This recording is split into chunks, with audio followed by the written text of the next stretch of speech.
Hello, my name is Zweli Giampietri, and I'd like to introduce you to the director of the Polish film Never Gonna Snow Again, Margolzata Szumowska. Welcome to this Q&A. Hello, welcome. It's so good to chat and meet you. Never Gonna Snow Again has accumulated a multitude of international festival nominations and awards, including winning Best Cinematography at the Polish Film Festival in 2021, am I correct? And the Venice Film Festival Special Mention, Fai Persona Lavora Ambiente Foundation Award in 2020. The film was also Poland's Oscar entry for the 2021 International Film category. So congratulations. Thank you. I'd like to just dive in with the opening sequence of the film with the protagonist, Xenia, who's crossing the border through a forest into Poland in a very moody and visually striking sequence. And then later in the film, we see the different characters who are hypnotized by Xenia and transported into like an enchanted forest setting. All of these characters are transported into the same forest. And then later there's like a particularly tense moment when a tree is getting felled and processed. And I was hoping you could unpack the symbolism a little bit, as it felt like the forest runs or holds quite an important theme throughout the film. I mean, it's a kind of symbolic, I would say, symbolic forest. Maybe, you know, in our culture, in Eastern European culture, I would say, forest has a very significant and strong position because it's like the wildest part of this part of the world. It's the wildest part of the nature of this part of the world, I would say. And of course, now those forests, they are destroyed because still governments, including Polish government, they destroy the forest. They use the wood to do something else, to do furniture, whatever. I think it's a huge mistake. So to me, the forest, it's something from my childhood. To me, it's a place when I feel safe, but also I feel part of the nature. And it's a kind of metaphysical space, I would say. So maybe that's why he's moving them to this place, because that's the place they are dream of. That's the place where they feel longing for. So yes, because, you know, nowadays in Poland, people, they are losing a contact with the religion more and more, and they are much more concentrated on making money and the economical aspects of living. So there is a kind of gap they want to fulfill with something. So Żenia is giving them this metaphysical space, which is exactly forest. Cool. It's something that is very special, I think, and where people can feel like safe, because every time people looked inwards when they were kind of made to kind of look at themselves, they didn't really like what they saw, and they were transported to somewhere where they could feel this kind of safety and familiar comfort. I get that.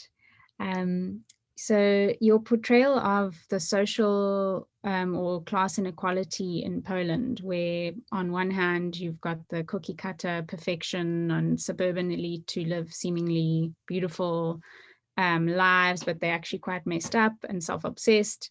And the other, we've got immigrants who kind of live on the periphery and whose lives are seemingly less complicated or less interesting and less important. This disparity and tension or social divide was something that struck me very deeply as a South African, where we have an extreme gap in terms of social inequality, and we witness this every day, and it traumatizes us. I'm interested to know what does Polish society think about inequality, and what I understand there's an immigrant conversation, but inequality in general, is there anything that you kind of feel is, you know, what are the conversations going on in Polish society about this, and I felt your film was actually talking to that quite strongly. I mean, my film, maybe for that reason, it's not super popular in Poland. Wasn't very successful in my own country. It's much more successful in UK, in US, in Germany, where the press is really writing about the film. I think the reason is also, like, Poland, we have only more than 30 years of freedom and more than 30 years of capitalism. Before it was communist. I mean, we've been like more than 300 years a slave country. So we never were free. Now we are free. And this freedom turned into something also not very good, because people, they're fighting for economical position, and they like that they are not equal. They like it. So, I mean, the problem is they don't want to have any immigrants, and because they feel safe in the bubble, they are super safe. They became super selfish. So that's the critic, I would say, of the society. And even now we are struggling with the situation on the border. Like Polish government is pushed back the immigrants to Belarus, and the immigrants are dying now on the Polish border, because Polish government doesn't want to let them in, the immigrants from Afghanistan. So I would say it's a very terrifying moment. And of course, people like me, artists, we are protesting, but no one wants to listen to us, I would say, unfortunately. So, I mean, that's the problem. We have immigrants from Ukraine, and they maybe feel more comfortable now than before, because there is a room for them. Polish people, they want to do some jobs, same like in England. English people, they want to, so Polish people, they're doing this. So in Poland, it's Ukrainian people doing the jobs which are, less well paid, etc., as you can imagine. But, I think Polish society can accept Ukrainian more than the others, because that's the white people and from the Christian culture. So if they are not white or not from the Christian culture, it's a huge problem to accept.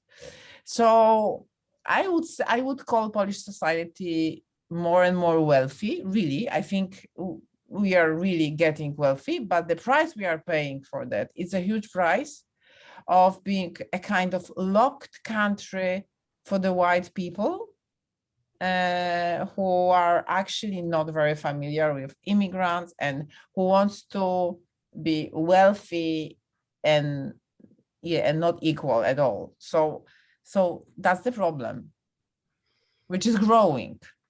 Sure.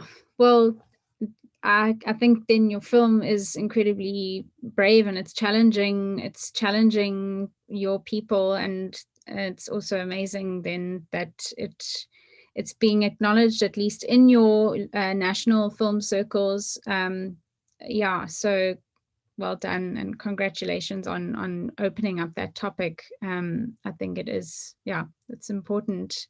It is a globally relevant conversation, but it's interesting to see how different countries are positioned around it. It's quite horrible to hear. Actually. And I'm traveling a lot, of course, so as you can imagine. So when I see, I mean, I was in Barcelona, now I'm in Athens, and I see that in Paris, people are struggling with the economical issues more and more, but those countries, they are full of immigrants. So you can see different skin colors on the street, and it's a mixture, very explosive, but alive, So I mean, I can see that Poland is really Polish government. They are working on this Polish monolith. So so I think it might be a problem in future, to create that kind of very locked country. Sure. And then I guess in a similar vein, there was another theme around and kind of some moments around stereotyping and that kind of idea of like, someone's a good Ukrainian or not. And I don't know if you have any words around that? Yeah, I mean, he's and good also for the them. characters. Sorry, that the characters who were the kind of the rich bourgeoisie, who were also almost stereotypical in a way. Yeah, of course they are stereotypical, but they don't know that, I guess. But Yeah. when they are treating they look very much into US model, I think. Polish wealthy people in this, and in the US everything's falling apart. So I mean, they look into the past in certain way. I think they like Zhenya because Zhenya, he is useful. They need him, so they are accepting him. So he's a good immigrant, good Ukrainian immigrant. And there are probably bad Ukrainian immigrants who are not very useful, and for them, you know what I mean? So I think that's the category. If we can use someone, or if we cannot use in a way we want. Mm. I think that's all. Those Yeah, are the two kind of main things I was very interested to hear about from you. I really enjoyed watching the film. I I I just love the want to pace of add. it. I just want to add that, in my opinion, the film it's not very political. It doesn't have a lot of political aspects. I think it's more about kind of loneliness and emptiness of modern society.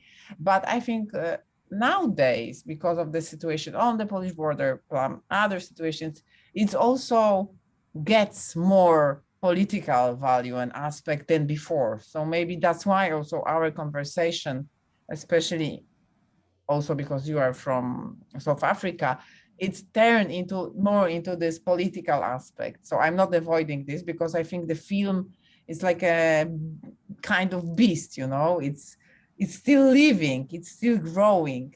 Yeah. Absolutely, and kind of developing according to different Of interpretations, I guess, course. as well, Yes. and how people yeah, it's so interesting how people see it in different ways. Yes. So congratulations. It was really Thank you. beautiful as well. Thank you. Thank you so much and enjoy the festival. Thanks. I'm just gonna wrap it up with just saying that Never Gonna Snow Again is screening virtually at the 8th European Film Festival. Follow the festival on Instagram and Facebook at EUFFSA for daily updates. Thank And you.